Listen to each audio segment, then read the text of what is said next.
I should have known something was wrong when Derek started wearing the same clothes to work 3 days in a row, but in the monotonous routine of our compliance department, you stop noticing the small things until they add up to something you can't ignore anymore. It was a Thursday in late September when I realized my coworker might be living at the office.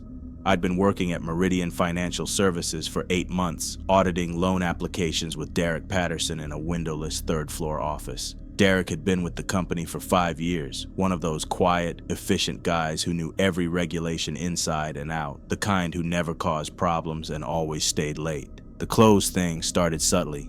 Monday, gray button down. Tuesday, same outfit. Wednesday, same shirt with a coffee stain.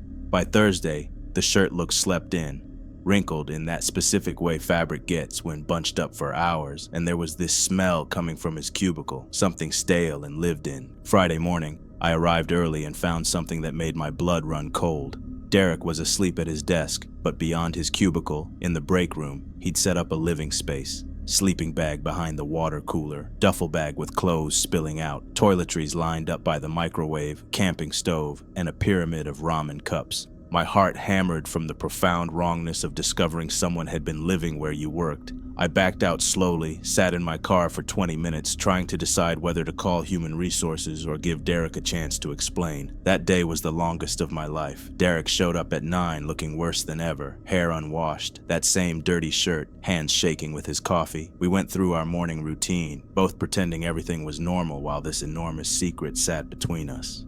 Around 2 in the afternoon, I heard something that made my blood freeze. A voice from the records room, low and conversational, and it was Derek talking to someone, asking questions and pausing for responses, having a full conversation with no one. I moved quietly to the records room's glass door and saw Derek among the filing cabinets, gesturing animatedly, turning his head as if tracking someone moving around him. His lips moved rapidly, urgent and pleading. "I know, but I can't leave during business hours," he was saying. "They're watching everyone who exits before 5. The badge readers log everything. But after everyone leaves, there's a 30-minute window when security does their rounds on other floors." He turned and saw me through the glass, and his expression wasn't surprise but relief, desperate relief, like someone who'd been carrying a burden too heavy to hold alone. He came out and sat down heavily. "You've seen it, haven't you? The setup in the break room. I've been here for 3 weeks straight and haven't left the building once." "Derek, what's going on?" My voice came out scratchy. He laughed without humor. "I figured it out. What the company is really doing in this department. We're not just processing loan applications. That's the cover. I started noticing patterns 6 months ago. Applications that didn't make sense. Approvals for people who shouldn't qualify. We're creating fake identities, generating synthetic credit profiles for accounts that don't exist. I documented everything, and that's when they started watching me, tracking my movements. If I leave, if I go home, they'll know I'm vulnerable." "Who's they, Derek?" He grabbed my arm hard. "The company, the people running this operation. I've reviewed security footage from after hours. There are people in this building who aren't employees, who don't badge in, who just appear on cameras and vanish. They're looking for the evidence I've collected."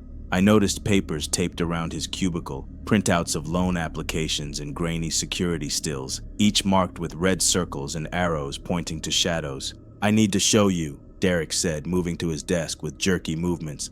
"I need someone else to verify I'm not crazy." Against my better judgment, I followed him. Derek pulled up multiple screens filled with loan applications, approval logs, and internal audit tools. He spoke fast, pointing at fields and timestamps, explaining shell companies, synthetic identities, credit histories that appeared fully formed out of nothing. I wanted to dismiss it as stress-induced paranoia, but the problem was this: some of it made sense. The patterns were real. Approval rates clustered too tightly. Applications shared structural similarities they shouldn't. Risk flags were overridden in ways that violated our own protocols. "You see it, right?" Derek said, his voice cracking. "Tell me you see it." I didn't answer because that was when the fire alarm went off. Not the brief test chime we were used to, but the full evacuation alarm. Lights strobed. The siren cut through the office. Chairs scraped back as people stood and moved toward the exits. I grabbed my bag, instinct taking over. Derek grabbed my wrist and pulled me back. "Don't go," he whispered. "This is how they clear the floor. They trigger the alarm. Everyone evacuates. Then they come in when the building's empty." "Derek, we have to evacuate," I said. "It's the law." "Just wait 2 minutes," he said. "You'll see." People streamed past us, following the protocol drilled into us since orientation. Within seconds, the floor was empty except for us. The alarm kept blaring as Derek pulled me down behind his desk, crouching low. My heart pounded so hard I thought it would give us away. That's when I heard the footsteps. Not running, not panicking. Measured, multiple sets, moving with coordination through the empty office. They weren't checking cubicles or calling out for stragglers. They were moving with purpose. "They come during drills," Derek whispered, shaking. 3 minutes, in and out before security does their sweep. The footsteps headed toward the records room. Voices followed, calm, professional. Section 12, September through November. Bag everything and let's move. I heard file cabinets open, papers pulled free, boxes shifting. Not chaos, precision. When the alarm shut off abruptly, the footsteps retreated toward the service elevator, the one employees weren't authorized to use. I stood on unsteady legs and walked to the records room. Several cabinets hung open, entire sections were gone. Not disturbed, removed. "We need to call the police," I said. Derek laughed softly, rocking back and forth. "And tell them what? They'll say the files were archived, transferred, misfiled. That's why I stayed, because once I leave, they erase everything and make me look unstable." I didn't argue, I ran. I took the stairs 2 at a time and didn't stop until I was outside in the parking lot with the rest of the evacuated staff. I found my supervisor and told her everything about Derek, the missing files, the behavior, the fact that he was still inside. The investigation wrapped up in 48 hours. There was no break-in, no missing files. The open cabinets were part of a routine audit Derek had initiated. The fire alarm was scheduled for maintenance. Derek was terminated with what everyone referred to as a generous severance package. Then he vanished. Life returned to normal. Except 3 months later, I started seeing the same patterns, the same anomalies Derek had pointed out. Approval clusters that made no sense, synthetic-looking profiles. When I dug deeper, I found exactly what he'd found. That's when I really noticed the cameras, how they tracked movement in the hallways, how my badge access logs showed entries I didn't remember making. The records room at 6:15 in the morning, the executive floor before 8, my credentials, my code, but I knew I wasn't there. Someone was using my access, building a trail that looked exactly like Derek's. Last week, I found a sleeping bag behind the water cooler, folded with military precision. When I mentioned it to my supervisor, she said there was no sleeping bag. She suggested I take time off. That compliance work could be stressful. That afternoon, I received an email from HR.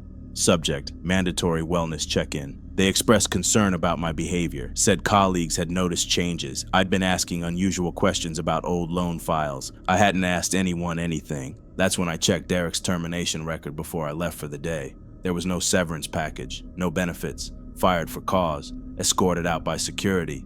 But I clearly remembered my supervisor talking about the severance. Coworkers mentioned how lucky he was. Either the memory was planted or we all accepted the lie because the truth was worse. I'm writing this from my car in the parking garage because I finally understand what Derek was afraid of. He wasn't afraid of losing his job. He was afraid of what happened during that escort out. Why has no one heard from him since? Why is his phone disconnected? Why his social media went dark? Another email just came in. Human Resources again. Mandatory meeting tomorrow at 9 a.m. Attendance not optional. CC to Legal and Security. Then my phone buzzed. A text from an unknown number. "We know you're in the parking garage, level 3, spot 247. We just want to talk, support you through this difficult time." I never told anyone where I parked. Another message arrived, a photo. Derek sitting in a windowless room staring at a screen, that same gray shirt hanging loose on his frame. The caption read, "He's helping us now. You will too." I'm driving, hands shaking, because they aren't just watching The Office anymore. They're watching everything. And the worst part is this. I never deleted my badge access. I'm not escaping. I'm just making it easier for them to document my decline, just like Derek did.